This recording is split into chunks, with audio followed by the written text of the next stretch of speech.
In Slaughterhouse Five, a soldier from World War II seems to be living his life out of order. One moment he's a POW, and in another, he's old with a grown-up daughter. This one is based on a famous novel, but we're going in with fresh eyes, so let's see what it's all about.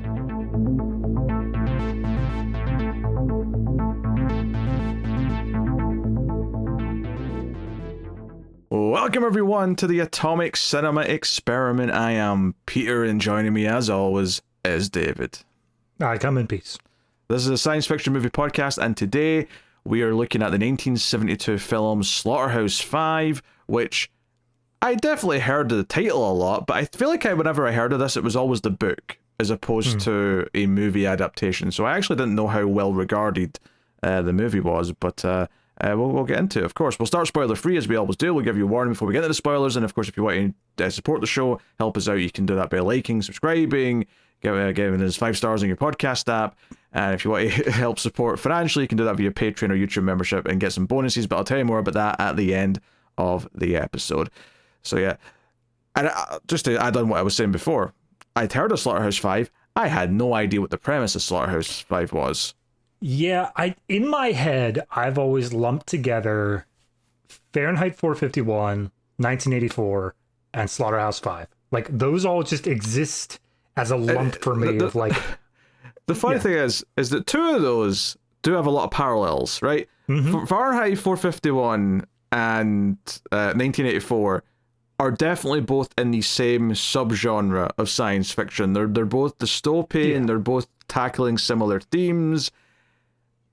Slaughterhouse 5 is not doing any of those things.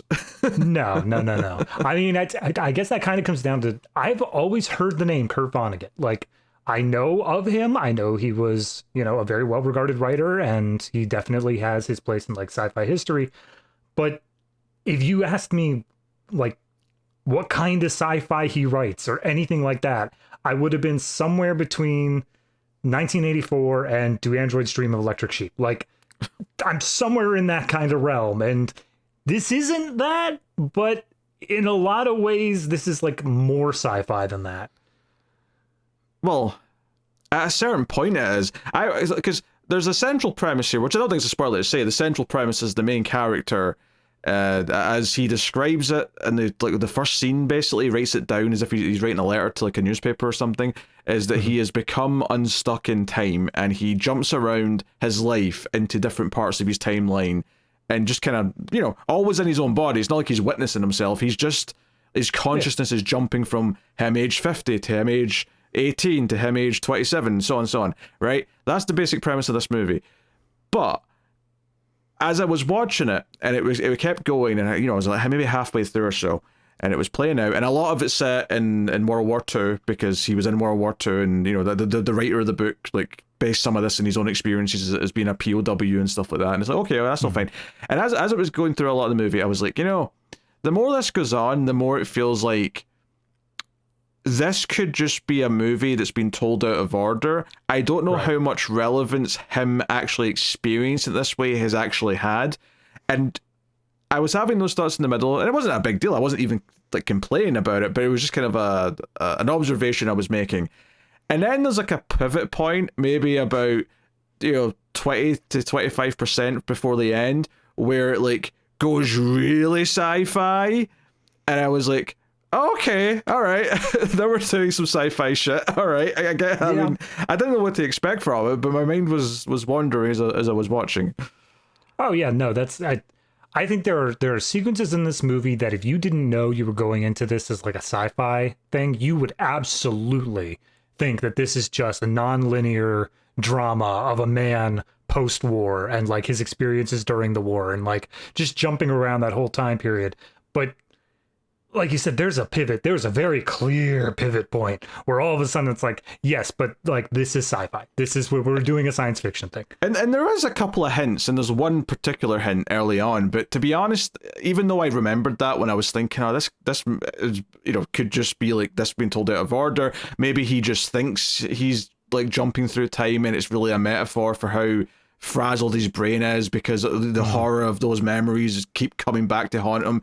And but there were still one or two scenes that didn't quite work for. But in my head, I thought, oh, is it just because he's losing his mind and those were just imagination scenes? Those didn't really happen or aren't going to happen. But then obviously when we were dead, and it was like, okay, all right, I see what it's doing now. But it plays it so straight for so long with only just a couple of little hints to sort of say where it might be going.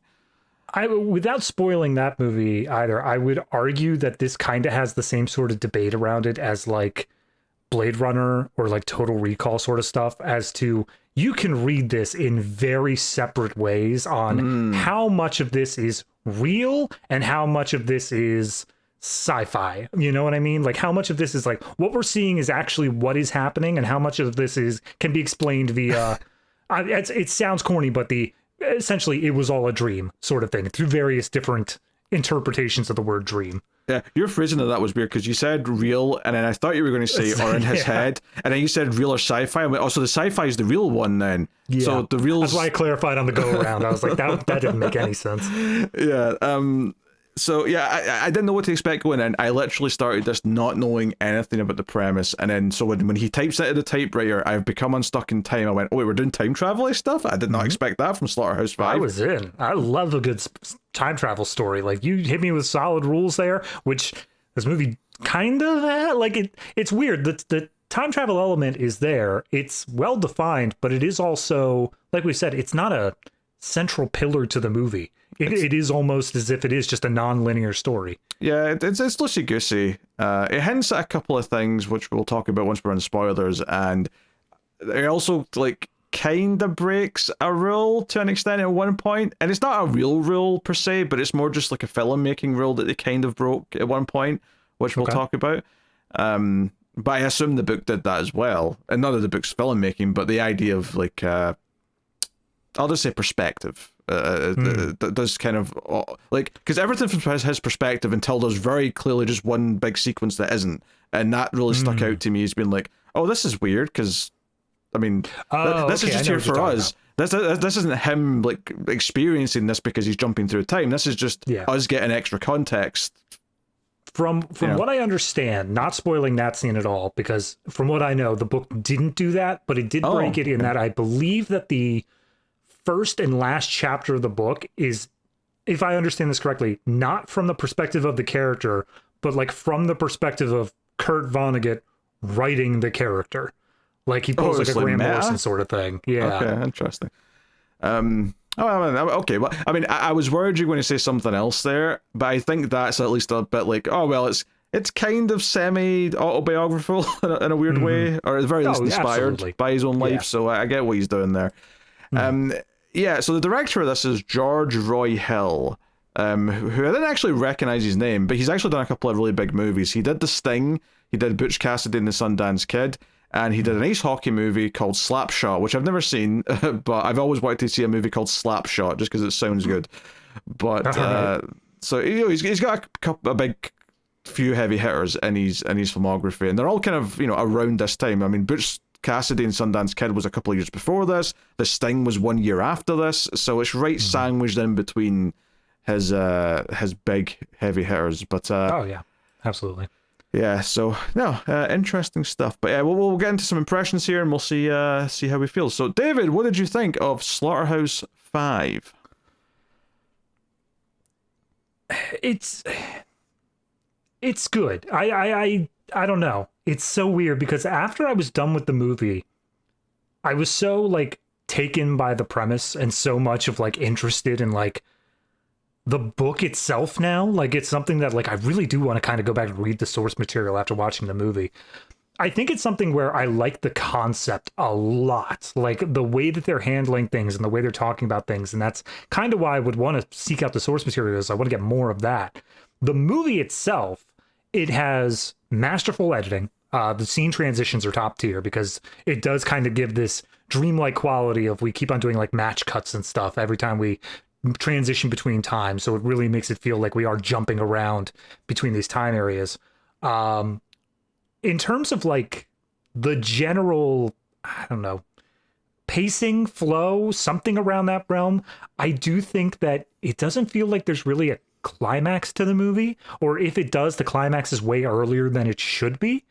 And there are definitely points in this movie where I feel like it's just taking its time. It's going really, really slow in certain areas, and that's fine to do, but it happens early enough in the movie where I'm kind of not fully aware of what the movie's doing yet, and so it was losing me a little bit. So I guess pacing would be my biggest flaw there, but I did enjoy it. I think it had a very specific tone it was going for. This was labeled on IMDb as a black comedy, and I get it, but like, it's a lot more on the black side than the comedy side, but there are little things in there that did genuinely get a chuckle out of me. So no, it's solid. I want to talk more about like the concept, but it is so spoilery that we have to wait until we get done there.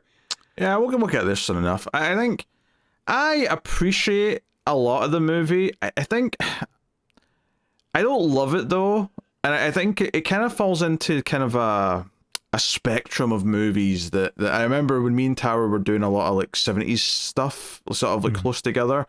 There was a lot of movies that kind of fell into this camp for me, like this one does, where there's some cool ideas here, there's some good moments in here, and I like what it's going for, but there's something kind of like old school about how it handles certain things that I think just maybe holds it back a little bit for me. There's an example that I'll give here where there's a long sequence. It's roughly in the middle, but it basically there's just like a sort of like walk through the city kind of sequence, and That's it the one that goes was on way too slow for me. That was It goes on for so many minutes, and I kind of get at least one reason why it does this for later, but like the music playing as well feels very kind of old school. Like sometimes the music kind of took me out of it because I feel like this is going to sound really weird, and it's a bit unfair to movies that are before certain like time periods, but I do feel like some older sci-fi movies have some really weird scores, and it's almost like they hadn't invented what sci-fi movies sounded like yet. So they were all going based off 2001, and we're just like, oh yeah, classical music. There you go. But like, you know, like you had like pulpy 50s sci-fi, but that was all very cheesy. So they don't want to be that. We're a serious film. We're making serious art here, so we're not doing that. So we're going to just go with this kind of like sort of classical sounding stuff, and it works in 2001 because literally the ships moving around are a waltz to the music that's playing. Here it just kind of almost feels like, I don't know, that they went to a library and said, okay, what can we get? Like this. I don't know. It just totally feels a bit weird to me, some of the music in this, and this is not. It's not just this movie that I feel that way from this time period. There's a few that kind of I've definitely felt that with. But having said that, though, like the ideas are really interesting, and I can definitely feel it coming from like a famous book, because it feels like, you know, oh, is this you know, journey through the mind of like the horrors of war and how that experience shaped the rest of his life and all this stuff. And obviously we've got the non-linear, which is good in a lot of ways, but like you said, the pacing's a bit weird sometimes. I kind of like how it teases a couple things in a very non-flashy way, so that when it does come up later, it was teased, but it wasn't like, oh, we were telegraphing this, like, you know, or even in some cases it's the opposite. It's where he just straight up says something, but it just sounds insane, so you just kind of disregard it, and then the insane thing just happens, and you're like, oh, I all right, fair enough. He wasn't bullshitting when he said that. All right, so I appreciate that as well. I think I would have liked to be a little more attached to the main character. I think there's a little bit of a detachment for me for him specifically, where I feel like there's maybe just a slightly more emotional side to this that could have really hit hard on top of everything else if I really cared about him as a person throughout. But it kind of felt more like he was, I don't want to say blank, but he was more of an avatar to experience the story than he was a character that was so fleshed out that I could sort of like understand his strengths and weaknesses and see what his arc was, kind of thing.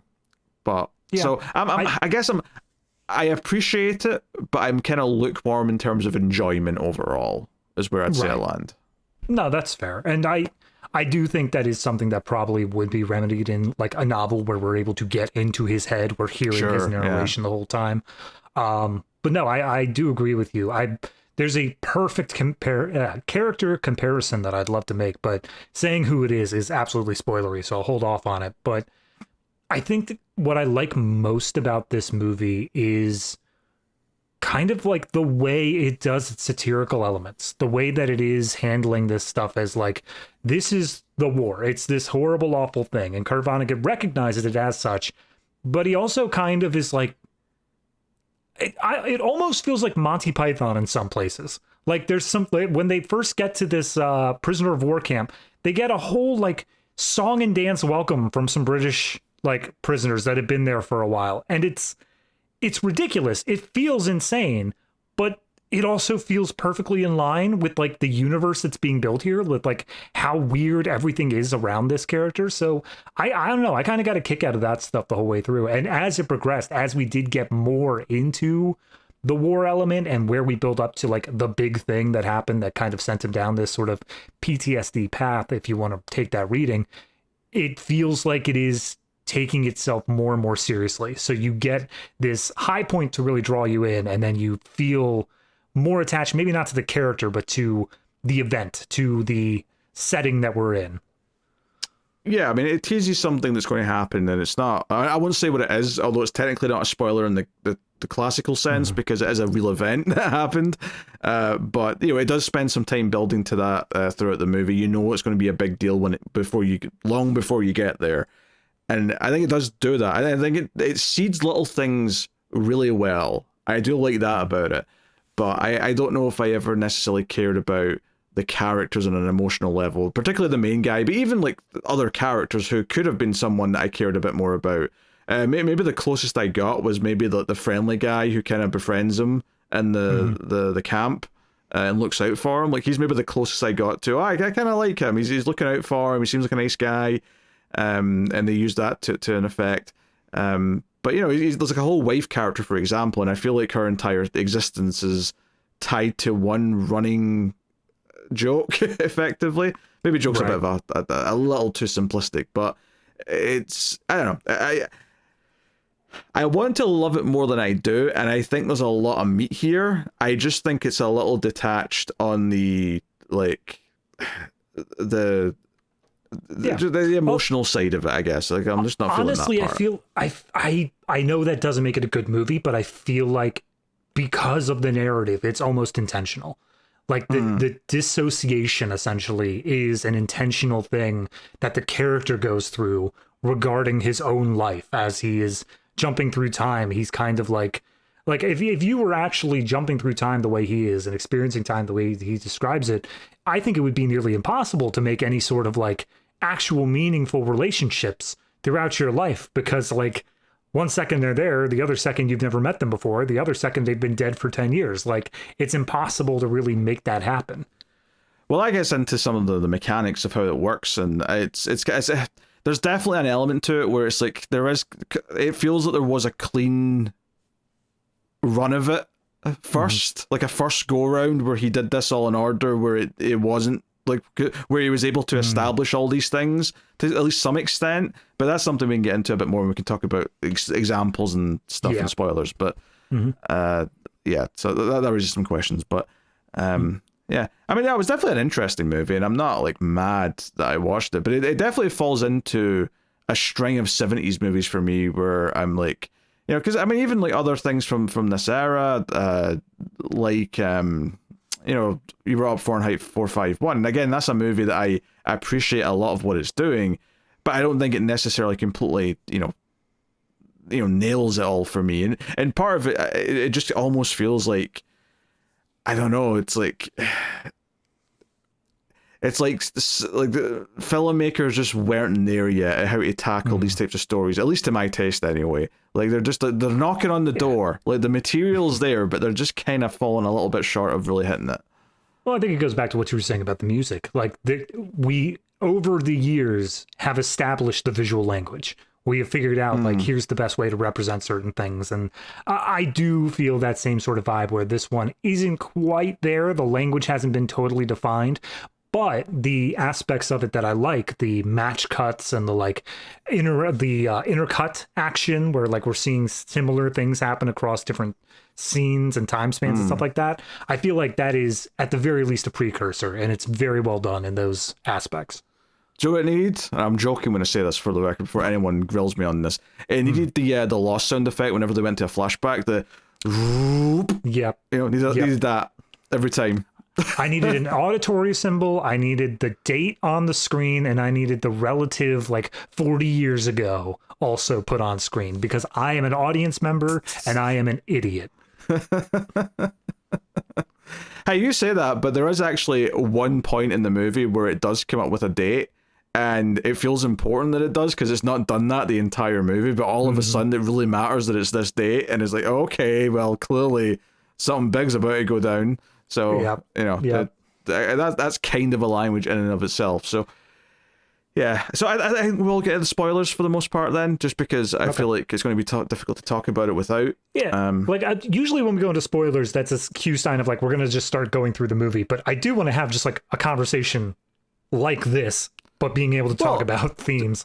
To be clear here, I don't think we can go through this movie in order. I think it's impossible to try. No. We could maybe go through the World War II stuff in order to some extent, because that's maybe the backbone of the movie. But like everything else, like, try to remember where certain parts came from. Oh yeah, there's literally World War II, the rest of his life, and then sci-fi extravaganza. Like, those are the three periods there. Yeah, and then there's a couple of, like, childhood moments thrown in here or there early on. That just feels like for flavor, not so much for plot. Yeah. So, and there's like a tease of, like, because it doesn't, when you say, most of the stuff, like, after, like, the war, where he meets his wife and so on and has kids, like, that's mostly in order, but there is a couple of things early on that tease something from further down the timeline. The first thing we see, which is him writing this letter into a typewriter, that's from, like, quite late on in his middle-aged life. His adult daughter is trying to get into the house to, like, talk to him. Yes. So, anyway, so the whole thing is that he's jumping between these time periods, and at first it does kind of feel like, he's, like, really confused every time it happens, and it's like he doesn't really know exactly what was going on. And I thought we were going to get a super time traveling mechanic movie where he's not pieced together why he's in a location because he's not experienced the start of it yet. But as the movie went on, it became clear that that wasn't what this was doing, and it's not trying to do that thing where he's only got part of the puzzle and he's trying to fill in the blanks. Yeah. It's more, he's went through it all, and it's almost more like he's gotten to a point in his life and he's interacted with the sci-fi thing in the future, but that has, like, retroactively, I'll just say, put him into, like, at least in connection with the fourth dimension, so his mind's going back on this fourth dimension and reliving moments. I'll just straight up say, for anyone who's familiar with anything comic book related, he became Dr. Manhattan. Like, that's what he did. He's now able to, all between his life, he doesn't have control over where he goes in much the same way Manhattan does, but it's the exact same kind of mechanic. He also doesn't have any other superpowers, and he's not indestructible, so all those other things too, but... I mean, based off the end of the movie, he's got an insanely potent dick. That's about the only thing we can get out of that. Because he knocks someone up in the first try? Yeah, just immediately, just boom, done. He's like 60 or something at that point. Like, he's ridiculously outside of the realm where that should be a thing. I don't think this doesn't affect the sperm that much, does it? I'm pretty sure it does. Maybe it doesn't. I don't know. Because I feel like old men can go around and have affairs and end up fathering a bunch of children when they're far too old. I mean, they can. It's the frequency with which it happens, though. I suppose. Well, it's the frequency of which... what 60 and 70-year-old men are getting women that are young enough to have kids, like, in their beds. The magic of modern medicine's letting it happen more every day, Pete. I'm not talking about them getting up. I'm talking about, like, what young women want to, like, be with the old men, which is why I think it tends to be like famous actors and stuff that have got, like, a bunch of kids when they're just turning 70. Oh yeah, absolutely. Anyway, yes, that was a weird tangent. So it was. But yeah, we're jumping around, and it's kind of like, and one of the teases early on, and they really, like, and this, like, sets up a lot of things, even though we don't return to it for so long that you start to wonder, like, was that just him fantasizing?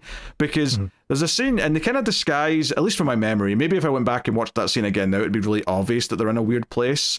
But he's with a woman in an early scene, right? Now her name ends up being Montana Wildhack, but we don't know that at the time. We just see that he's with this woman, and she clearly knows what he's going through, because she's like, "Oh, your mind was somewhere else. Was it World War II?" And he's like, "Yeah." Yeah, I can always tell. And she flirts a little bit, and they go over, and they're clearly lovey-dovey, and there's not too much to it. But it's like, okay.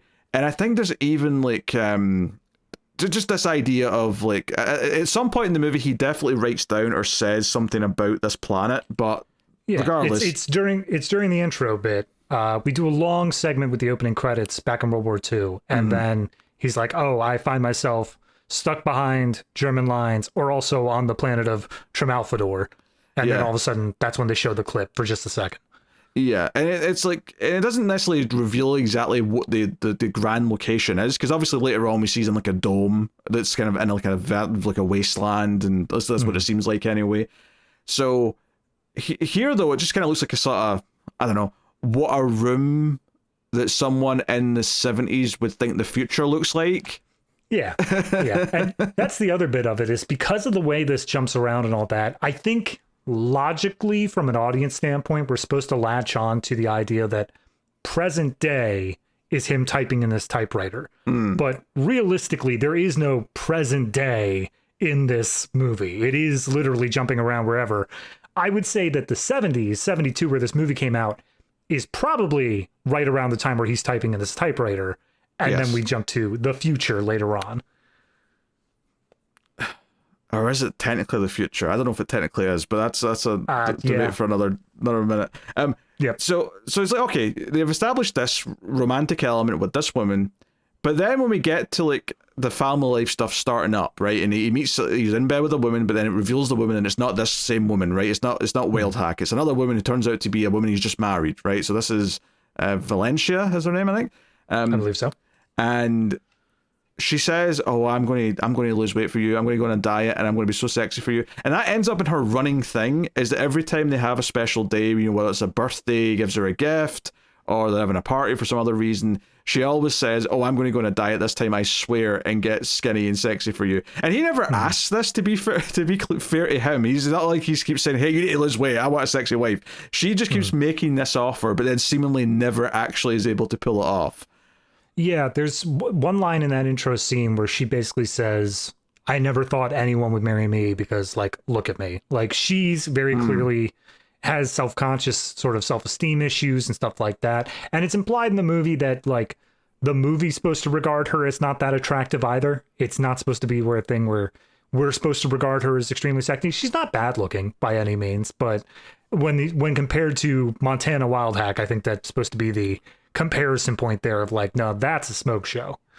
Well, so when his son's like a teenager, he catches him in the bathroom with a Playboy, and he opens it up and he sees this Wildhack, right, posing topless in the magazine, and you're like, and this is where I was thinking, okay, so we saw him with her, but it seemed like to be the future, but maybe like that was a fantasy because he's, you know, clearly attracted to her from this. So maybe that's why, you know, when my mind was starting to go into that. But then of course they go to a drive-in movie at one point, and they're watching this like stupid fantasy movie, and she's in the movie. She's an actress. She's in there. She's also taking her clothes off in the movie. She seems to be in a very particular type of movie. And the wife is disgusted that they're watching this. But both him and the teenage son are like, oh, this is great. Yeah, rubbing their hands together. And the daughter's in the background like, oh, God, I can't believe. But like, she's not as angry as the mom is. No, the mother clearly is I don't know if her feelings of her, but she's definitely like, oh, why'd you need to watch this? Come on now, let's go home. She feels like she's 1 second away from being like, and Satan will cast us down into hell if we continue to watch this any longer. Yes, little Timmy, you're going to go blind, okay? If you Exactly. keep messing with this. So it's like, okay, we're really setting up this stuff, and now the linchpin of the list, though, right? Because the movie then goes on, and it's a lot of the World War II stuff, occasionally cutting back to the family life.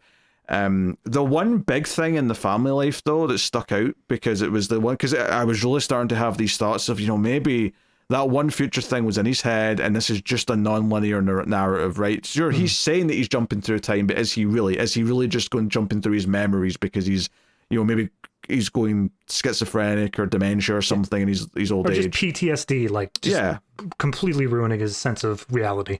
However, though, at one point he does unquestionably predict something that happens because he knows it's going to happen, and that is the plane crash, where he says this plane is going to crash, about 25 minutes after takeoff, and then seemingly it does. Yeah. So that was like the one thing where I'm like, well, no, he did actually just straight up get that right. So yeah, something's afoot here. Yeah. It's weird though, because that also feels like that's the one thing that's actually breaking the rules that we've set up, because the rules that we've established is that he himself travels within his own body, within his own lifespan. Like he says that later on he's experienced the moment of his death time and time again. He's been back to his young childhood, as we've seen a few times. But in this moment, right before he boards this plane, he sees a bunch of skiers standing in the crowd. Mm-hmm. And then those are the skiers that then rescue him after the plane crash. So it's a little bit of this bleeding over going on here.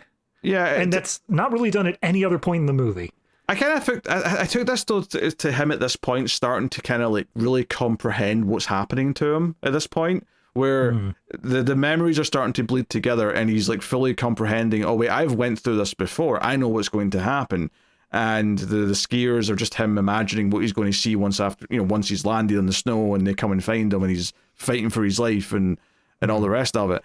But yeah, I mean, it's definitely where it sort of brought the sci-fi element back in, because up until this point, it felt like it kind of just, other than the fact that we're jumping around, but again, that just kind of feels like we're jumping around in the timeline rather than that's like saying Memento is a sci-fi movie. It's like, not really. Yeah. So there's that. But there is one sequence as well where he's looking up at the stars and he sees what looks like a light moving around, and I'm like, oh, maybe that's got something to do with why he's having this weird time, tripping. It seems to be the instigate. Like, if we had to pick a thing where you said he lived a normal life and then like something happened and he was able to view his life like this, I think that would be the moment. I think that's the moment where he became unstuck in time, and like his life was still moving forward past that. Like, because this movie, just to skip ahead slightly in the conversation, it's very deterministic. It's very much of the idea that like there is no free will. Everything is always going to happen the same way it's always going to happen. You're just sitting there enjoying the ride. I think there's an argument to be said that this time, though, the first time he sees the light is just them like scoping him out, and I could argue maybe that the change where he starts experiencing life out of order and like going back again doesn't happen until they take him to the planet. That's entirely a possible reading based off the movie. I considered that the blue glow or whatever was the kind of like primer. It was just like, okay, we're gonna unstick you from your life, whatever, like that, and then the blue glow returns at the end, and that's where they come and actually take him away to the planet. I mean, I don't know. You can maybe read it either way. I don't know if it really changes much, depending on which moments the moment were. Because again, everything's out of order, so it doesn't really matter. Like, everything's out of order, and everything is also deterministic. Like, the fact that he's unstuck in time does not at any point mean he wins the lottery or he makes better choices in his life. Like, everything happens the way that it would have happened if he didn't know anything else, except for, like you said, the knowing that he's going to end up dying, like knowing that plane crash is going to go down. There's a moment in the war scenes where he ends up like saying the words like "give me a kiss" or something to a soldier, and that's a bleed over from the previous section that he was in. There's tiny little things like that I guess technically impact the timeline, but they are nowhere near as impactful as like a major choice. Yeah, but then the question is, did he always say that though? Because even if he wasn't experiencing it this way the first time, was he always going to end up jumping back through time?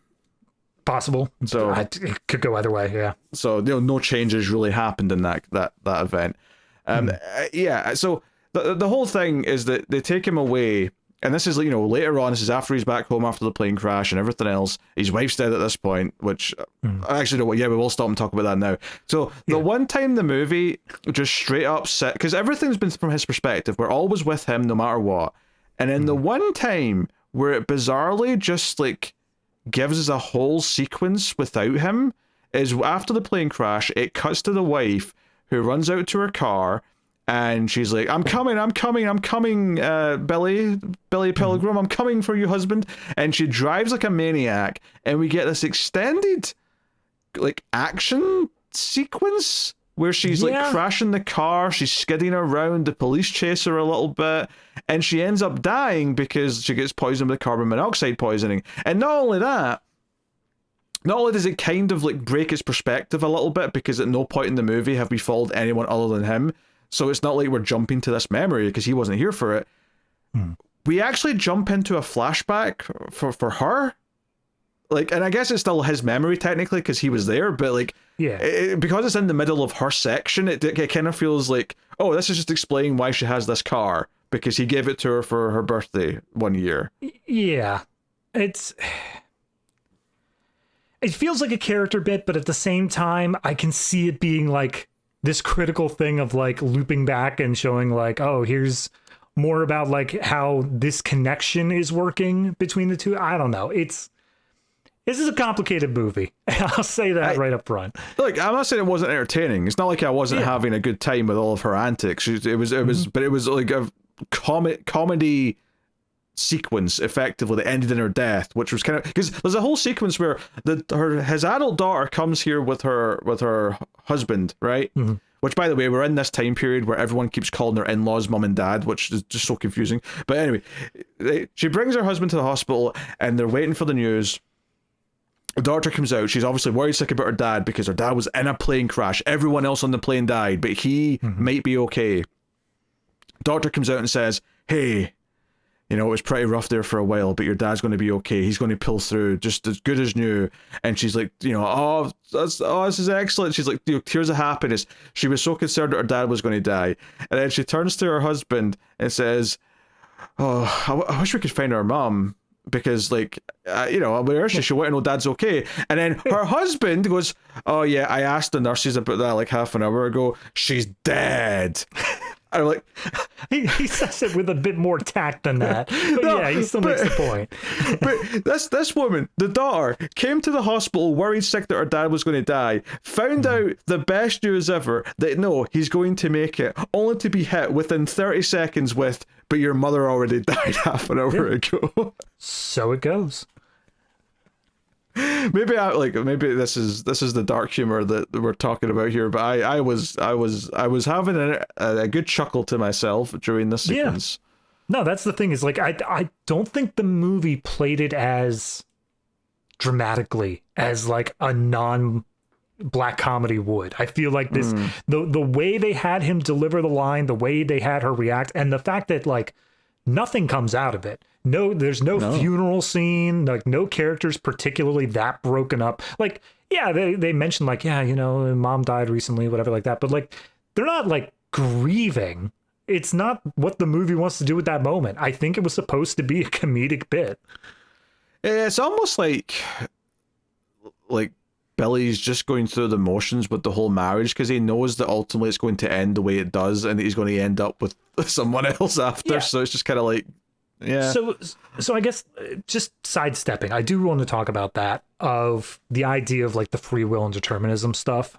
Because I went into a deep dive after I watched the movie. I was like, I'm really interested on what were Kurt Vonnegut's like views on this and all that sort of stuff. And the whole point of the movie, especially once we get to the sci-fi bit at the end, is basically saying, look, like war is awful, war is hell, whatever like that. But rather than taking the viewpoint of like, and therefore mankind must take all action they can to fight against it, blah, blah, blah, like trying to come out with like this sort of moralistic message, he instead points out like, if that's not true, if it is the point where we don't have any say in this, where war is just going to happen and we like, it's just a thing we need to accept. Let's take that to its logical conclusion. And let's just say that no free will is possible. Let's say that everything is just going to happen the way it is. And so when you get this character, and like you said, he's hard to relate to and all that, I think it's because he feels like a passenger in his own life. Like he married someone that he doesn't seem exactly too fond of. Like he likes her, but he's not like head over heels, like the best husband ever, whatever. He does well in his life. He does all this stuff, but it never feels like from a character perspective, he's getting to do the things that he wants. It always feels like he's just doing what is already planned out for him. And so when we get to the end, when we get to this viewpoint of, you know, there is no free will, your life was everything it was always going to be, that's the whole thing. That's the only point where it feels like he's finally free to make these choices, free to do these things on his own. And then immediately he just goes like, yep. And so I banged a porn star and had a kid with her out in space, whatever. I mean that stuff is definitely there, but I don't think the movie itself actually harps on the free will element of it that much. Like, I know why you're interested in it and why you dove more into that, but like, it really kind of presents more this idea of like, well, all life is a series of moments, and it's kind of up to you to focus on the good ones instead of the bad ones. And it's this idea of like trying to remember the memories of your daughter, the memories of, you know, this woman you wanted all these years, these little moments that happen. Even in the war, these little moments of friendship that might pop up, or little moments that were kind of nice here or there, even though everything around it was absolute hell. Like, it's kind of like, it does feel like a very therapeutic thing for like for him to write, where he's like sort of like processing, like trying to focus on the good things, because obviously he was around like some very horrific world events and you know, murder and death and everything else. So I mean, so the whole thing is when the blue light comes back, right, and takes him and his dog to this planet, and he's in a dome because the atmosphere outside is, they just straight up call it cyanide. There's just cyanide in the air, all right? And they're like, you can't see us because we're from the fourth dimension, but we're all watching. And the idea being is that he's maybe almost like a zoo attraction because he's just kind of in this dome where they can all watch him. Yeah, I think they say that they've been to like 100 different planets before or something like that, and they've talked to a bunch of other sentient beings or whatever. So it feels like it's a research or like an outreach sort of program or something. Yeah, but human beings are the only ones that dare talk about free will as if it's like a thing that exists. Yeah, exactly. Yeah. So it's like, okay, this is what's happening. And I'm like, okay, this is clearly where a lot of this timey-wimey stuff. I was thinking a little bit of Arrival, this idea, if you start talking in their language, you start to experience life like they do. That's what this feels like to me, where he starts experiencing time in this weird way because...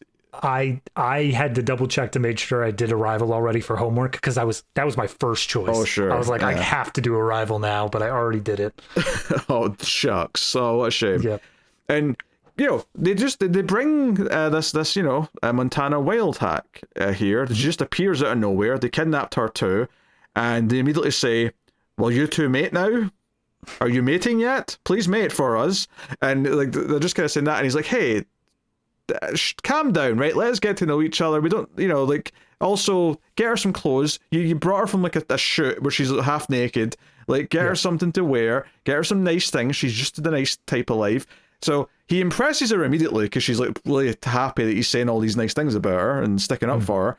And they kind of hit it off, and clearly, like they spend some time here. And I think the line that got me is that when we do eventually see him like post-writing this letter, revealing what he's going through, his daughter and son-in-law are sitting with him and they're saying, "Hey, you should talk to a therapist. Maybe, you know, like we'll go talk to, like, I've got a friend, he can come, you know, to have lunch with us, and we'll just sort of, you know, feel things out, see how it goes."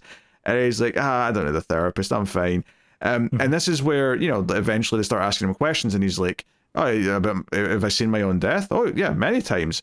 And it ties, obviously, the character that kills him in the future ties into the war stuff, which we've saved so far. And it's like, okay, he doesn't seem even that mad about it because he's experienced it multiple times. It's not like he's only experienced it the once and it's like the end. It's like, no, things keep going for him. He's in front of a crowd when he does so, and even calls it out to the crowd. He's like, yeah, no, the person who's going to kill me is like somewhere up there or whatever. But like, whatever, no problem. Yeah, imagine Lincoln standing up and saying, I'm about to be assassinated, but keep calm, folks. It's okay. I know this day's coming. JFK is driving down the street. He's like, "Hey, look over there at that bookstore window." So it's like, okay, all right. So you say this, but he does also say in his talk, right, when we see this glimpse of the future right before he dies, he's like, "Hey, I currently reside on the planet," whatever the planet was called. I can't remember. Hold on, I had it here. Trafalmador. He's like, "I currently reside there," and I thought that sentence was very interesting. You currently reside there, which said to me that he's aware that all of this is from the perspective of being there, even though technically he dies here. But the planet stuff is where he currently believes he's staying. Right. And that's what gets me down the how much of this is real? How much of this is fantasy? Yes. How much of this is like, because I think there is a perfectly good reading where all the unstuck in time, going back to the past stuff are PTSD flashbacks, and all of the going into Tralfamadore or whatever and having this child with a porn star or whatever is just fantasy. It's just him losing touch with reality, and he's bought into it too much. That's it, though. Just I mean, and I think that's a fair reading of it, because it's like, yeah, he's just given the woman that he's fantasized about multiple times, and instantly she's into him. Like, they turn off the light, and like the voice says, "Are you mating yet?" And the implication is they probably are, even though it's only been like 10 seconds since the last asked. But I think you could also read this as, no, they went and picked her because they looked at who he likes, and they literally snatched her because, which in some ways he should feel a bit guilty. Like, you've been kidnapped and put in this bubble with me, and they'll give us anything we want. Sure, that's nice in a sort of pluribus kind of way, but on the downside, your life is all gone now, and it's all because it's almost like it's not his fault because he didn't ask, but it's almost like an accidental. We've not done this movie yet, but Passengers, right? Yeah. Right? You know, Chris Pratt chose to wake up Jennifer Lawrence. This guy did not choose to kidnap this woman, but they've done it on his behalf anyway. Yeah, it's Passengers mixed with the scene of the Stay Puft Marshmallow Man at the end of Ghostbusters. It's like, oh, that's what's in your head. That's what you're getting. Yes. What a weird combination of things, but yes, absolutely. So the actual final scene of the movie is them like in the bubble. She's given birth to a son. They call him Billy Jr. And it sort of ends in just kind of like the fourth dimensional imps or whoever they are all set off fireworks around the planet to celebrate the birth of the child. They're literally clapping over him getting laid. And then I just imagine them yelling up, "Hey guys, fourth dimensional beings, can I get some contraceptives, please?" Yeah. That would be lovely. I don't want any more children, but I want to keep doing this. Yes, we've had enough. Thank you very much. Yeah, but like you said, he does spend his life, like he when he's talking to his daughter and her husband back on Earth, he's saying like currently she's pregnant, and you could say that he sees all of time as happening like now, so maybe that's something where he's looking into the future, whatever. But he does still die on Earth, so it's not like he lives out the rest of his life in Space Dome Bubble. Like, he does come back to Earth to have these talks about the wisdom of Tralfamadore. Like, he does at least die here, or at least we imagine that he would. That might also be a fantasy to just like tie up that PTSD from the very first thing in the movie.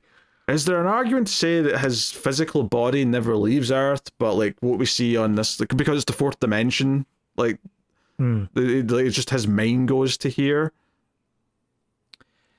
Maybe now, if I had to, there's some questions there about how's he getting someone pregnant if it's just their minds that are there, but that's a whole other and that's thing. The other part of the conversation is that the porn star apparently went missing at some point, according to the son-in-law. He says that her name, and like, isn't that model that went missing a few months ago? Yeah. So it's like, okay, so that lines up with what he's saying, I guess. Right. It's like a little bit of credence where they're actually like, is he being serious? Are we serious here?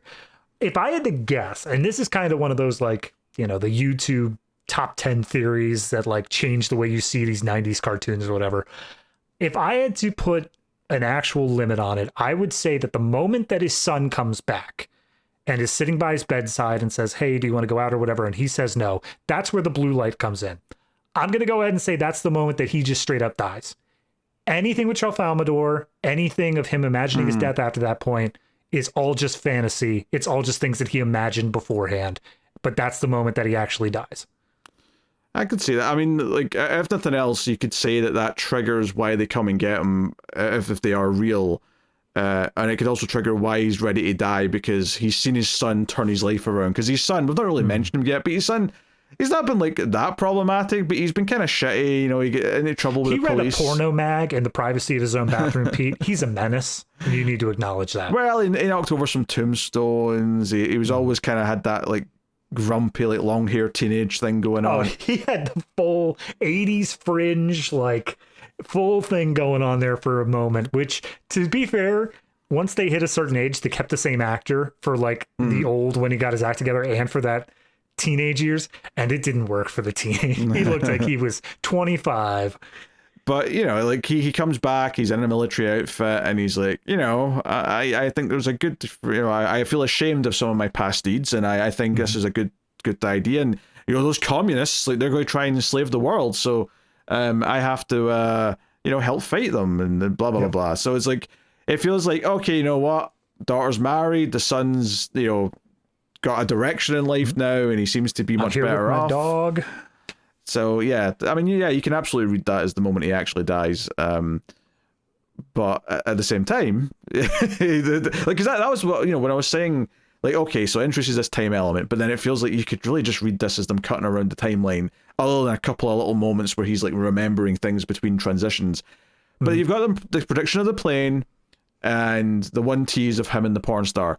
But once this blue light comes and beams him away, and then he's in a dome surrounded by space on an alien planet, I'm like, okay, this suddenly went from being just slightly science fiction to being extremely science fiction, and I was not expecting that transition to feel as abrupt, or even to even have a transition like that at that point. I thought it was too late. No. This was always going to just be a light touch of sci-fi, and then it was like, oh no, boom, here's all this at the end. Like, okay, all right. I will say the original novel, I don't know how much they actually, quote unquote, show them, but they do describe what the aliens look like, because he is able to see them. And as far as I've seen depictions online, they are effectively in the shape of plungers. They're green. They have like a hand on the end of the plunger and an eyeball in the middle of the hand. I think they made the right call not to show that on screen. I feel like that, but the mystique of just, what do they look like? I think is all fourth dimensional, easy, done. Yeah, I think that's fair. So obviously, what we've not talked about at all yet, really, is all the World War II stuff, which is obviously a huge part. Arguably, the most runtime is given to the World War II stuff, and right away we see him be confronted and confused. The big thing early on is that this other soldier, the one who eventually seemingly kills him, right? The Paul Lazaro, yes, because no one messes with Paul Lazaro, right? No one messes with Paul Lazaro. Let me tell you, one day there's going to be a knock at the door. I am the one who knocks. He was before. That's where Walter got it from. Yeah. So. But because he like stepped on an injured soldier's foot, and then that injured soldier like eventually died when they were on the train being transported to the prisoner camp, Larazzo just decides, like, this was your fault. I'm going to get you for this. Like, when do you want it? Do you want it now? Do you want it in your sleep? Do you want it tomorrow in the morning? Like, he's just gunning for him now from the rest of the movie. As his friend, his fellow soldier, is dying in his arms, he shares this horrible story about how a dog like nipped at him, and so he put razor blades in meat, fed him to the dog, and watched the dog like chew its own innards out, trying to like not bleed to death. And Paul's like, and that was the best thing I ever did with my life. And I'm like, oh, okay, you're the bad. We have literal Nazis over there, and you're the bad guy. Got it. Yeah, so, there's them arriving at the camp. There's some British soldiers there that you mentioned that have been there for a long time. And because there's a little moment where they come in and they've got all this food. They've basically prepared a little feast for them. And like, wait, how do you have all this? It's like, oh, the Red Cross, like, have been making a mistake. We're meant to get like 50 like packages of supplies, but we actually get 500 every month. And our main character's like, shouldn't you like tell them they've made a mistake and send them back? And he's like, oh, you just joined the war recently, haven't you? Yeah, you haven't been here for long, have you? So and he meets this other character, Edgar Darby, who's this sort of older guy who's old enough to be his father, but they get along. They share photographs of loved ones and things like that. And a bit more importantly, Darby sticks up for him when Lazaro tries to attack him, and that kind of sets up this. And from here, there's like some stuff of them bonding. There's some stuff of them kind of getting to know each other. But the big thing, though, is that there was one scene, a little bit indeterminable as to where in the timeline is. I think it's after the war, but before he gets married, where he's like in like a hospital of some kind. Yeah. And he's being strapped down for like electro treatment because he's got PTSD, and maybe he's even mentioned some timey-wimey symptoms. It's hard to tell what he's told them. But they're like, hey, we're going to fix him up because he was in Dresden, and that may be the first time they mentioned Dresden specifically by name. But it's like, oh, he was in here and he saw these horrific things, and we're going to try and cure him. So from that point on, we start teasing. So in the World War II section, when they say, hey, you're all being moved to Dresden for work, it's like, oh, okay, this is where shit's going to go down. There's that bit, and then there's the bit where it's like an anniversary with his wife or whatever, and he presents her with like this diamond that he saved from Germany. Like he found it there, and it's a whole big party. There's a whole bunch of people around, and the wife is like, oh, what was that city that you were in that got all bombed out? And he's like, Dresden. And he's like, oh yeah, that's the thing. And like she keeps on asking him more and more questions about it as he's trying to like leave the conversation. But the big one though is that she says, oh, and who was that guy that your friend that died? And he turns and says Edgar Darby. And it's like that's how we find out he's going to die. So we actually spend a lot of the movie knowing he's going to die, but just not knowing. And the actual way he dies eventually is so like just a little thing that the Nazis just decide, oh, we're just shooting you for that. Done. The whole movie is setting it up. He dies in the bombing of Dresden. Like everything is saying Dresden gets bombed. He died in Dresden. He dies from bomb.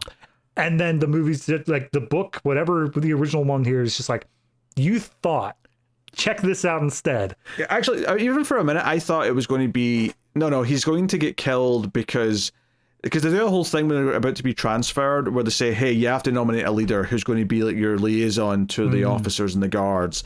And he gets nominated by Billy, and he's like, he takes it, he's like, oh, I'm going to do this. I'm going to make sure we all get home safe. And I'm going to, take my duty seriously. But when they get to Dresden, the Nazis don't even want to talk to him. Like, we don't care about a leader from your prisoner group. Who gives a shit? Stop talking. And I thought he was going to keep trying to be this leader, and that was going to get him into hot bother, and they were going to kill him to make an example. And then that didn't happen. It was like, okay.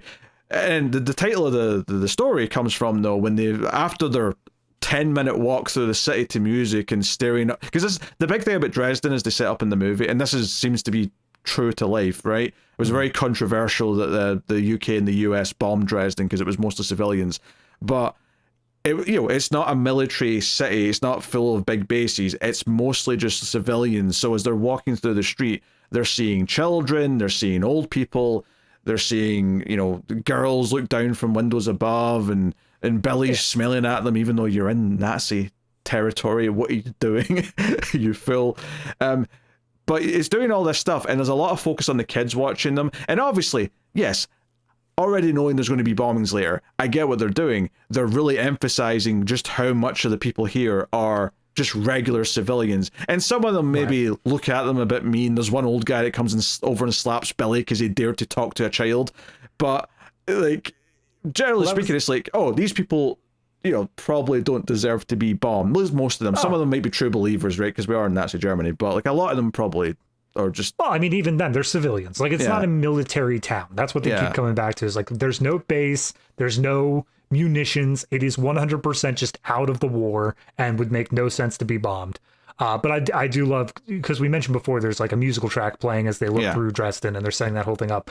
The music cuts out the moment this old guy storms up and slaps Billy in the face, and it's like, oh right, no, we are still in the middle of the war. Got to remember that. Yeah. It's like, how dare you, filthy, enemy, interact with our children. But it sounds like angry German. Yeah, he sounds very upset, for sure. But they also, walk past like a man who's been hanged, just like there, on the street. So it's like, okay, it's like if for a second you think, oh, this is a jovial city, given the circumstances, but then you turn the corner, oh, there's a corpse just dangling there as a message. Yeah, but like that's not enough to kill the music, though. It's the slap that, like, seeing a guy who's hanging there, yeah, all right, but you can still turn the next corner and be like, oh, look, a man with lederhosen. Look at that. But the place they're staying is Slaughterhouse Five. That's where the name comes from. It's this place that we're staying in the city, and he teaches them how to say it in German because, hey, if anyone talks to you and asks where you're from, you have to be able to tell them this is where, like, I'm staying and where I'm based out of. And to be clear, this is like, they were in a prisoner of war camp. This is forced labor. Like, that's the whole thing they're doing. And we get Edgar's like trying to be like, wait a minute, hold on. That's against some conventions. You're not allowed to do that. And he's just like, shut up. You're doing it anyway. Yeah. And I don't think they were teasing anything, but there was one scene when they first all arrived at the first prison camp, where they all had to go into the shower together, and I wasn't thinking they were teasing, like, like the gas in the shower or anything, but I couldn't help but not think of it, because, we're talking about Nazis in World War II, and they're all in a shower room, so... Yeah, no, absolutely. But yeah, so like that sets up things up. There's like a young German guard who's always yelling at them if they ever like step slightly out of line. But this young guard also keeps flirting with this blonde who's at one of the windows that they always walk past. And that's important for later, because when the city gets bombed, and when I said eventually there's like a date that comes up, it's because we're at that that historical date where this actually happened, and and I can't believe how to describe what was happening before the sirens go off, before the raid happens with all the bombs, because we get Captain Nazi America, I think is the best way I can describe him. So there's a guy who comes in, and he's dressed, like you said, Captain America. He's covered red, white, and blue. Yes, and he is American, right? To be clear, yeah. There's a little asterisk on that, but yes, he is American. Yes. And he basically walks in and says, "All right, gentlemen, I've been cleared to speak with you today." Okay. I thought you were going to add on, he's also got a swastika on his armband. Oh, does he? I didn't see it. Yeah. Because that was the thing I noticed. I was like, he's got this ridiculous red, white, and blue gimmick on, but then he's also got the swastika, and I'm like, what the hell is this? Fair enough. But yeah, he walks in and he's basically like, "All right, I'm here to talk to you." And Nazis, let's not argue. They're pretty bad. They're not great, but what's really bad? Communists. Communism. And Nazis are against communists. So how about whoever wants to come with me and we go fight communists arm in arm with the Nazis? How does that sound? And then Lazaro seemingly is going to get up and join them, but the moment he moves, that's when the bombing starts. And when they finally get down into the bunker, he turns around and is just like, "I was never going to join you. I just wanted to tell you, one day there's going to be a knock at your door." Mm-hmm. Also, so I do want to clear up. Okay, go ahead. When Lazaro was making fun of his outfit first, though, before he's tempted to join him, the guy comes over and says, I'll explain this outfit to you. The blue stands for the skies above America or something like that. But the one that got me is, and the white is the race that liberated the land of America. I'm like, oh, Jesus Christ. All right. Okay. Whatever. Shut up, dude. I don't think that's what it was, but take it for what you need. So apparently Kurt Vonnegut had a novel before this, printed in 1962, called Mother Night, which was also turned into a movie somewhere in the 90s starring... Oh, I'm blanking on it. Who was the dad from the original Hulk movie, 2003? Like the villain. I don't remember who's in that. Point being, this is a character who's the main character of that book. He reappeared in Slaughterhouse Five, and essentially his backstory is that he was an American who was born like abroad, so he was technically a German citizen. And one day he's approached by someone from the Department of Defense and said, "Be a double agent. You're going to get into the Nazi propaganda wing or whatever, but you're actually going to work for us." And so a whole bunch of stuff follows that I won't spoil, but he is a pre-existing character that was brought in to Slaughterhouse Five as part of the Vonnegut CU. Interesting. Nick Nolte, that's the actor. It's so funny that this character, or this book, which I've always heard of, all throughout school, people talk about Slaughterhouse Five. It's one of the classics. It's one of the greats. I did not see it having a shared universe with a prior book. Like, that's such a, I don't know, just okay. I mean, it's weird to me, the fact that maybe this is like a major chapter in the book, maybe this is something super important, but this feels like the most obvious thing that could be cut out of like a movie adaptation if it's just relating back to a previous character. But I'm also glad they didn't, because he is so much of a standout character that it's like, yeah, remember Captain Nazi America? Why not? Yep. Nazi America will return in Avengers Doomsday. Will return in 2024. Oh, no. I see why you picked 2024. That was good. Yep. So Yeah, so the times go off, and we cut to other stuff in the timeline, and we go back, and it's when they're all climbing out of the shelter where they get out to the surface, and it's just decimated. There's just rubble everywhere, and the young German guy that was guarding them runs off to find, like, you know, where his girlfriend is, and her building's just on fire. There's like barely anything there. I was actually surprised. Like, part of me was thinking, how easy would it even be to find a street when everything's just rubble? Like, I feel like you'd have no point of reference. Yeah, I'd imagine you just have to use like the very few buildings that are left standing and just go based off that. And this is, like I said, there's a pacing issue in terms of like where I feel like the climax is.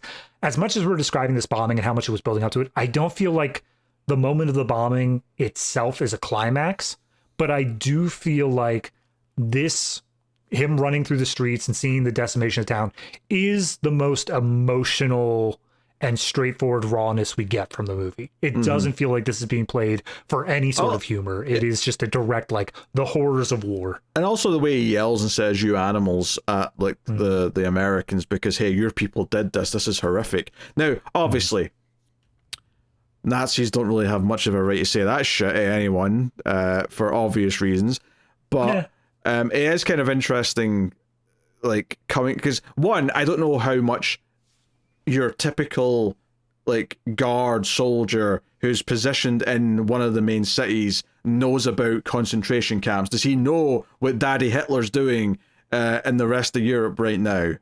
Yeah. Look, I work in customer service. I don't even know what my supervisor is doing, let alone anything else. So, you know, worth mentioning that. But, you know, but it's kind of interesting to sort of show this as like the worst memory that our main character has of the war is not all the awful things that they did to him or like the others. It's what our side did to them, and us seeing how horrific it was is the thing that stuck with him. Yeah, because that's like, he doesn't lose anybody in this thing. All of him and his crew and everyone else, they're all put into the bunker and they all survive. So it is this thing where we keep building up this moment of the bombing of Dresden as like this horrible, awful thing. And ultimately for the author, like, yes, it is horrible to see like the devastation that was done and all that. But in terms of personally impacting him, there's nothing really. Yeah. So, and then the big thing is that they're told that they're going to help, like, you know, extract the bodies and help to see which ones can be identified and, you know, take their belongings and like hand them over to a soldier or whatever. And if anyone's caught stealing or looting, you'll just be shot. Like, we're just not going to deal with it, right? And it's like, okay. But there's a moment where Edgar Derby like comes up and says, "Oh, I found this little, you know, this little thing, the little spinny ballerina little trinket." Yeah. And he's like, "Hey, I found this in the rubble. Oh, it's just like the one my daughter has back home. Like, oh, she's going to love it." And like, I'm like, dude, this is going to count as looting. You taking that? And sure enough, they spotted with it, and they say, "What is this?" And you know, they take him out, and it's just in the background. We just see him like put against the wall and just shot without almost any, you know, reasoning, questioning, asking him any other details. Nope, you put it in your pocket. That's it. You're dead. Yeah, I don't even think he put it in his pocket, because like a guard asked him like, "Oh, what do you got there?" And like he just shows off the trinket, and then before he can even do anything with it, he has to pull it back out of his pocket. So he does. Okay, yeah. Fair enough. Yeah, it's again, if it weren't for the fact that it is such like an emotionally raw moment, if it's not something where the moment the gunshot goes off, you see Pilgrim just running his ass over there, screaming no, it would almost seem comedic. It would almost seem like, yeah, you survived all that, but then you got killed for trying to take a tiny little statuette home. Like it's purposely pointing out the absurdity of all of this. Yeah, and notably, the officer just throws it to the side on the ground. It's not like they think it's important or they think it should go somewhere else. It's just, no, it's trash. But, yeah, you know, they were told they're not allowed to take anything, so they must be punished for it. Yep. So, yep, scares everyone else out of taking anything. However, the funny thing is we do get one scene, like, after the war's effectively over, but he's still in Dresden, and he's helping some of the others like steal a grandfather clock or like onto a truck, and obviously they're showing that the Russians are here now, and it's like, oh, are we friendly with them? Are we not? We kind of have to like be careful because they might want to shoot us. It's hard to tell, but it's basically a comedy beat where like everyone else ditches him and he ends up like trapped under the clock when the Russians come around the corner. Yeah, they're like, hey, are you a Nazi? He's like, no, and they give him some vodka, and then they drive off, and he's like, all right. bye. And he's still trapped under the clock. Like, they don't even help them get that off of him. Yeah, yeah. So, there's a little scene that I do want to mention where he's in hospital.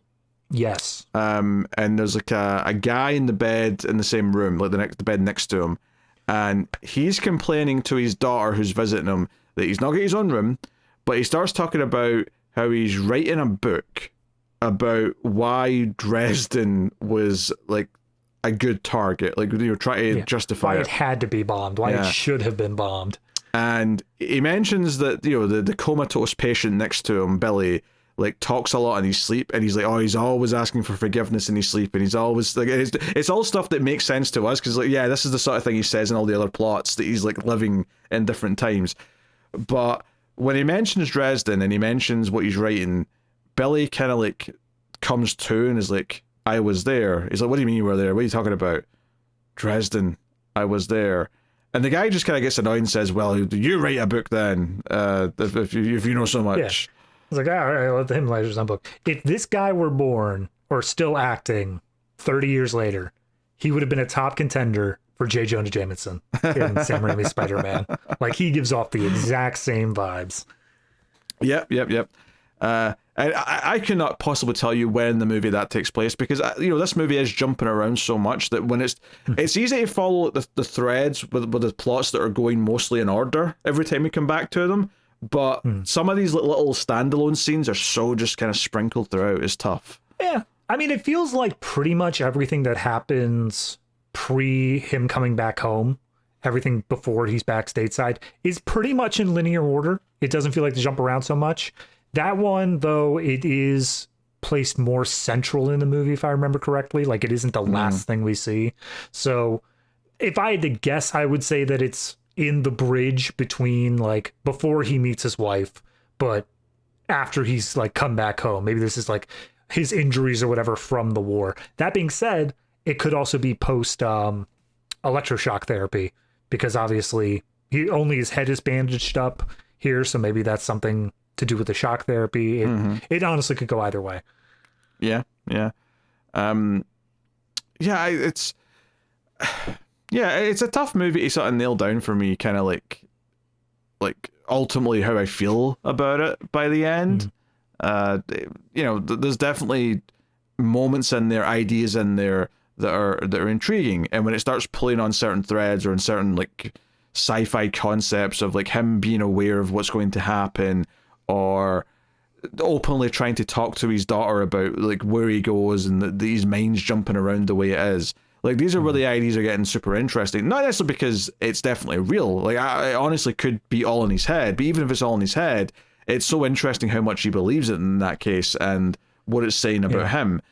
I don't know. No, I same. I have a hard time nailing it down of specifically what it is, but it's the ambiguousness of it that I do really like. I like the idea that you can view this through so many different lenses of like, through the lens of this is just his PTSD and like how we are viewing all that of him trying to process through his survivor's guilt and all that other stuff, through the lens of the sci-fi aspect of it and saying, okay, well, if he is actually just slipping through time, if he's become unstuck, then how does that impact the way that he views certain things, does certain things? The idea of the determinism on top of that, of can he even change anything? Is there even the ability to make any difference within his own life?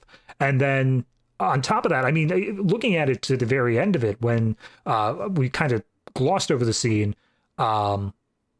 as he's giving this big speech in the end, it is to a packed room of people who are listening to essentially the philosophy of Tralfamadore, of how they view death not as this end of a life, because they view the whole existence of a person all at once. So they just view it as, yeah, they're in a pretty bad state right now.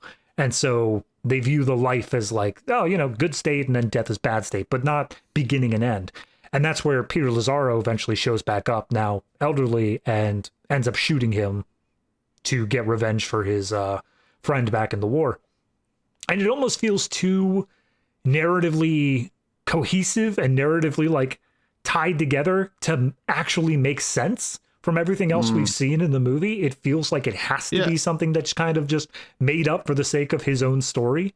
Yeah, I mean, if he's like if this is in his head, it makes sense that maybe in some level he feels like he's always had that coming.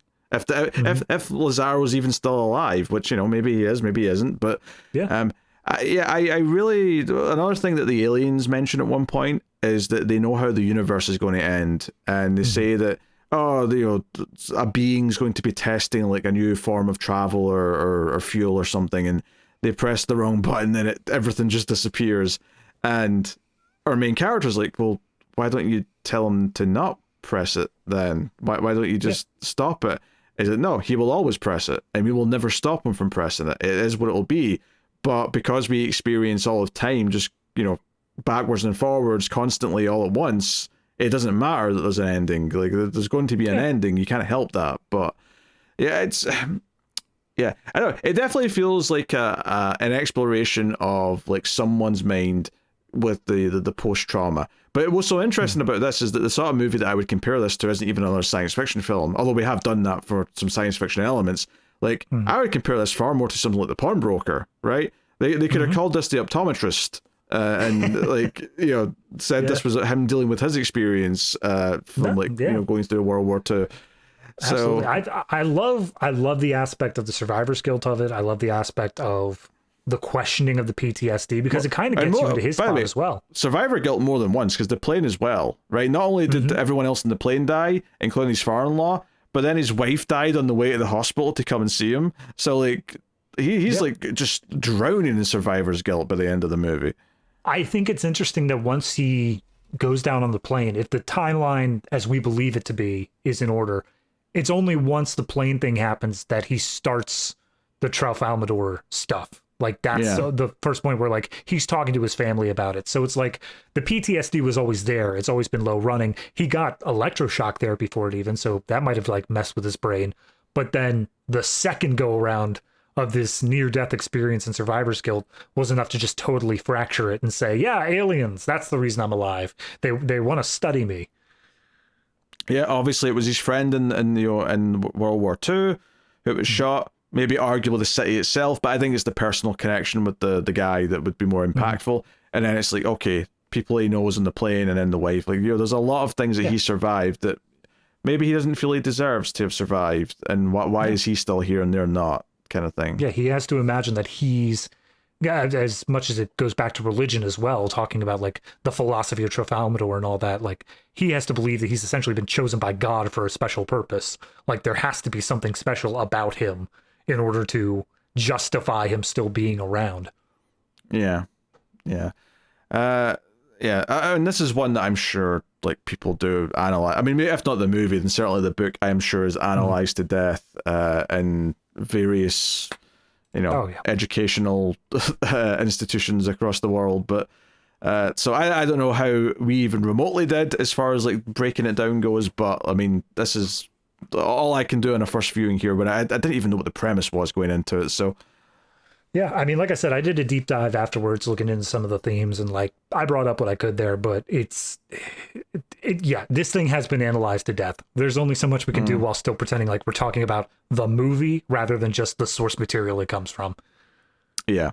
So yeah, I mean, I think ultimately it feels like the exploration of like someone just dealing with all these bad memories and just how that manifests, and whether or not you want to take that literal as there's science fiction stuff happening, or it's simply just this kind of idea. And if he has created these aliens, these fourth dimensional aliens in his head, like their philosophy on how they look at everything is almost like just a way he can kind of deal with all the bad things that he's been through in some way. Like, that makes some sense. It's a positive nihilism. It's the idea of like, don't worry about it. None of it matters. But also, if none of it matters, try to focus on the good stuff. All right, David, what are you giving Slaughterhouse 5 out of 10? I think it's very good. And I definitely really liked it. I recognize that I think what I like more about it is like the book aspect of it, the things that come from the book, the concepts and the way that we, look at these philosophies and stuff like that. So obviously that's part of the movie. Like, that is essentially what its screenplay is the book. So when I think about the movie itself in terms of technicals and how I feel it adapted that stuff, there's obviously some good things that it did in terms of, from what I understand, making the aliens just this bodiless present. Good idea. In terms of the way that they did match cuts between, also good idea. But I do think, like I said, pacing issues, there's a few things it could have done better in terms of just general structure that might still be present in the book, but could have been swept up for the movie as well. So I think overall I'm coming at this one with a 7.5. I think it's very good. It's definitely a solid movie that if you're unfamiliar with the book and have no intention of reading it, it's definitely worth at least checking out the movie. Because I think that, you give it 2 hours, you get to learn something about culture. So good on you. It's not something I'm going to feel bad about recommending at any point, but it's also not something I'm going to say this is like a masterpiece that needs to be seen, or it's one of the greatest adaptations. It's solid for what it is. Yeah, I mean, I think I'm going to be a little bit lower just because I wanted to like it more, and it never quite grabbed me. And it's funny because you said you always thought of this and 1984 and Fahrenheit 451 together, and I think they're all the movies of all those are all kind of close together in quality, and I think they're all really well respected books, and I'm sure the books are all as great as everyone says they are. But it's kind of interesting how they've all been adapted. I think my favorite of the three probably out of the movies is probably Fahrenheit 451, just based on memory. Okay, that's the one I still have yet to do for homework, so I'll get there. But even that's not without its faults though, and it's not like this perfect science fiction thing. It's it's kind of in this weird era of like the 60s and early 70s where we were building up to like what we would all think of as the start of modern science fiction, and we're just not quite there yet. And I think there maybe is something lost in translation between the book and the movies, just because I feel like it's not even just like my opinion of these movies. I feel like none of these movies, like, they're known enough because they're based on really big deals. They're based on these books that are really important, but they're not like brought up in best science fiction movies conversations all that often, I feel. Right? Yeah. They're known for their source material more than what they are themselves. Yeah. So who knows? Maybe we'll get new adaptations of some of them. Well, I mean, there was a second adaptation of Fahrenheit 451 a few years ago for HBO, which, to be fair, I only found out about because I was trying to Google the original, so it can't have been that much in the public zeitgeist. Yeah, there wasn't a lot of people talking about it, weirdly, even though Michael Shannon and Michael B. Jordan were in it, if I remember correctly. Yeah. But if I remember, they burned all the posters for it, so... Har. Anyway, I think I'm landed on a 6.5. I think that's where I'm coming at, which is to say, I respect it. I think there's a lot of interesting stuff in here. It was definitely an interesting one to think about and talk about, but ultimately, I never got to, I quite like this and would want to watch it again either. It's kind of in a bit of a weird, no man's land there. Yeah, so, I gotcha. Yeah. All right, there you go.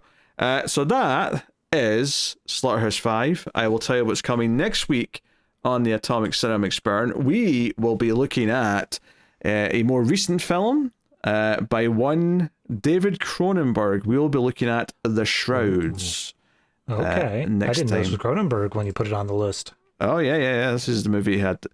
Technically, it's listed as 2024, but it didn't actually become available to anyone until 2025, aside from a couple of festivals. So it's one of those kind of delayed releases. But yeah, looking forward to checking that out and seeing how it is. It'll definitely, I'm sure there'll be an interesting discussion, even if it ends up not being his best, because it's Cronenberg. I felt going into this review here, I'm like, I did my research. I feel like I know what I'm talking about. I can speak intelligently. But anytime we do a Cronenberg, I go in going, what happened? I don't understand. I'm sure we'll be fine. David's got his homework movie, which we'll talk about in a second, but just before he does, I'll just say, if you want to support everything and support the Atomic Cinema Experiment, you can do that over at patreon.com/MailFuzzTV or via YouTube membership. Get access to the bonus rate and rundown segments for each episode, as well as our monthly show that we do called Extra Reels, where we review some of the worst movies ever made. If that sounds like a fun time, then you can check out that. But that is everything except for David's homework movie, where he goes back and watches a movie that we did on the show before he joined, so he can catch up on everything. So David, what was this week's homework movie? Well, like I said, somewhere in the middle of the review, I wanted to do Arrival because there's a lot of overlap in like themes and such, but I already did Arrival. So then I wanted to do Fahrenheit 451, but that one is apparently not streaming like anywhere right now. So I decided, all right, free will, determinism, what's something I could do about that? I did Minority Report, which is kind of the most fringe that you can get while still being on the topic of that. There's more that is different about Minority Report in this movie than there is in Common, but technically I got a thread linking the two together. For anyone who's unfamiliar, Minority Report is based off of, I believe, 2 Androids Dream of Electric Sheep. No, that's Blade Runner. That's Blade Runner. That's Blade Runner. Then yeah, just Minority Report. I know it goes by a different name, but I can't remember what it is offhand. But yeah, it's Steven Spielberg, Tom Cruise, and a bunch of other recognizable faces. And the idea of it is they've got pre-crime. They're able to see into the future and see when people are going to commit crimes and then arrest them before they do the thing. And I won't spoil the other reveal of like what the actual plot is, but it gets into the ideas of free will versus determinism, the idea of can you change your future if you are aware of your future, stuff like that. And I've seen it several times, probably like 3 or 4 now at this point. I like it. I think that it's a good movie in terms of like being just a nice, solid blockbuster sort of action movie with some deeper thoughts and like themes that you can actually sit there and mull over. My biggest issue is that it's like 2.5 hours long, and I can easily point to like half an hour to 45 minutes of this movie that can be cut out. It is in places much slower than it needs to be, and there are sequences that go on far too long. So collectively it's a solid bit, but I think that it is just a bit too big for its britches. Special effects wise, it still looks good. I think they do a solid job of doing what they need to do, and it has an interesting view of the future. Everything's translucent and chrome and whatever, so I disagree. I will always permanently be on the side that transparent screens are the dumbest thing sci-fi movies ever do, because nobody will ever buy into that. Nobody wants whatever the back of their phone is to be visible to people outside of that. But beyond that tiny little stickler, I think it's still a well-made movie. It's not like the dumbest thing. It has some actual intellectual merit to it. And I'll probably just end up giving it a 7, all things considered, once I'm said and done. Yeah, I went lower than that. Yeah, you did. You gave it a 6. Yeah.